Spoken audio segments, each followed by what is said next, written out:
Ibi bintu by'indabo kuzicuruza no kuziranguza bimazemo igihe kingana iki?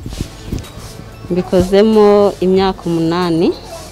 Nabanje gukorera abantu, nyuma rero maze nk'imyaka 5 nikorera.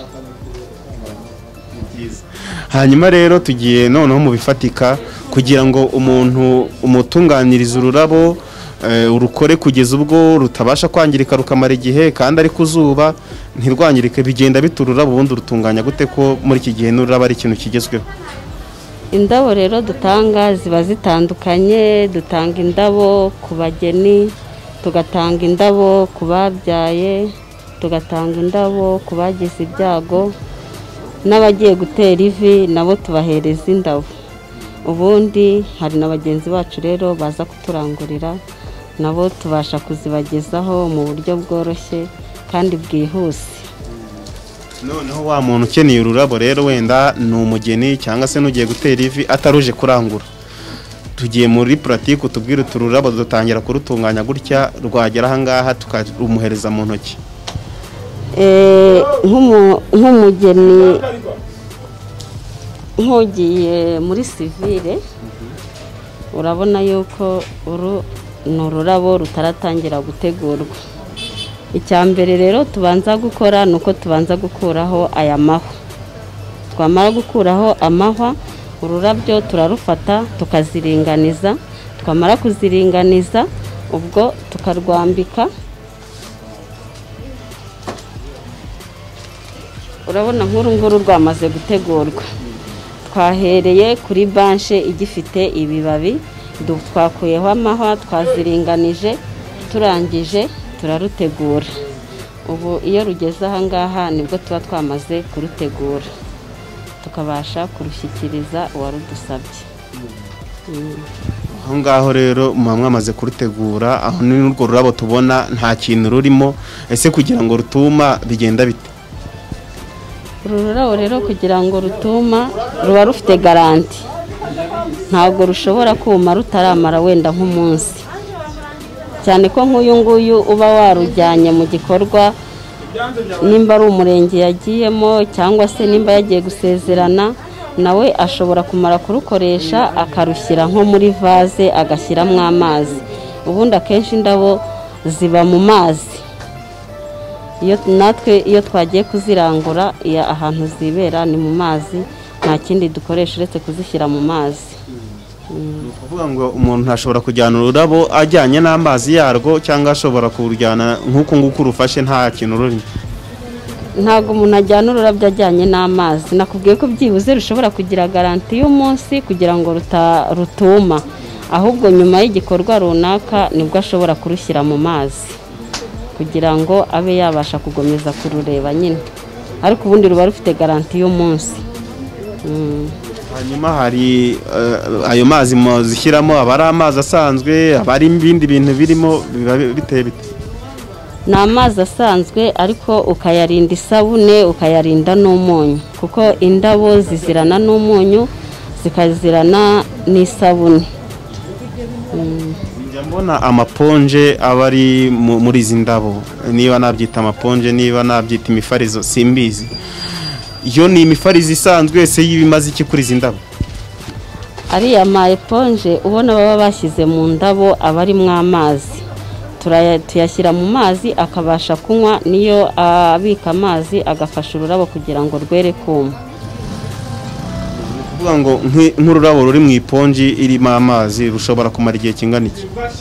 Rushobora kumara nk'icyumweru, kuko nk'uyu munsi rushobora kuba barukoranye n'ayo mazi, ejo warangiza uwarujyanye nawe akongera agateramo amazi, zirakomeza zikanywa zikagenda zifungura.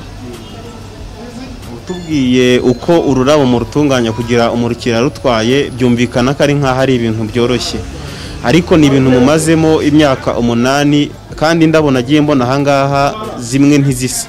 Mwebwe muzivanga mukurikije ikintu ibyo mukiriya asaba cyangwa namwe mufite ubundi buhanga bwo kumenya uko indabo zivangwa? Amabara batandukanye, umukiriya araza akareba indabo, yarangiza wenda uramvangira umuhondo n'umweru biterwa n'icyo umukiriya ubundi yakunze, kuko abantu ntabwo ashobora gukunda umuhondo, ashobora gukunda umutuku, umukiriya rero umuvangira bitewe n'ibara yagusabye. Hari igihe nawe aza adasobanukiwe, iyo aje adasobanukiwe rero turamufasha tukamubwira tuti umutuku n'umweru birajyana, niba wenda wumva akunze amabara acanye tukamubwira ko wenda ashobora kujyana nk'umuhondo, biterwa nyine nuko umukiriya aje, uko aje niko tumwakira, ashobora kuza azimenyereye cyangwa se akaza atazimenyereye, iyo aje atazimenyereye rero turamufasha. Gutunganya ururabo bishobora gufata igihe kingana iki? Ese ni ururabo rwose wenda bishobora gusanga urwo gushyingura rutagora, rwo gushyingira ubundi gutunganya ururabo bisaba igihe kingana iki? Hanyuma noneho ni uruhe rurabo rukunze gutwara umwanya munini? Ibintu byose burya biterwa n'ubushake umuntu aba afite, hari umuntu uba ukora gake, hari umuntu uba ukora yihuse, nk'ururabo izi ngizi dutanga zo muri sivile z'abageni n'iminota 10 umuntu urutegura aba rurangije, naho urwo kujya gushyingura rushobora gutwara nk'iminota 20, kubera ko urumva babanza gufata agakoko, turabanza tukarufata tukarushyira ku gakoko, tugashyiraho ya eponge, twarangiza tukabona gushyiraho za ndabo. Umuntu umaze igihe muri ubu bucuruzi bw'indabo, urabona buhagaze bute mu myaka 8 ishize burimo?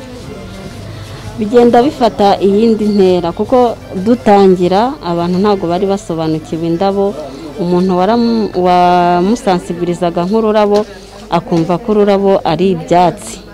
Uko rero iminsi igenda yigirayo niko abantu bagenda basobanukirwa indabo.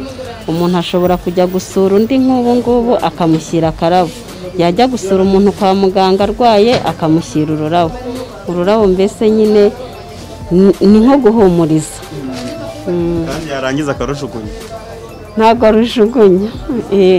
Ushobora no nk'ubu ngubu nk'urumfashe mu ntoki ushobora kurwumisha, ahubwo ubundi kujugunya ururabo nuko ubutarukunda. Icya mbere cyo aba ari amafaranga, ikindi cya kabiri uzikunda ntabwo wabona bakujugunyira ururabo. Ushobora no kutazishyira mu mazi tukazumisha, iyo zumye nazo zibaseshe. Nk'abazungu barazikunda, cyangwa nko mu matedemiri bari abashinwa bakunda gucuruza nk'indabo zumye. N'izi zacu rero dushobora kuzumisha aho kugira ngo tuzijugunye. Iyo uzirinze y'amazi ukazishyira ku zuba ziruma, nabwo zikabyara ikindi kintu. Indabo rero ntago bazijugunya, zigenda gukora igikorwa runaka cyazo bitewe n'igikorwa waziteganyirije.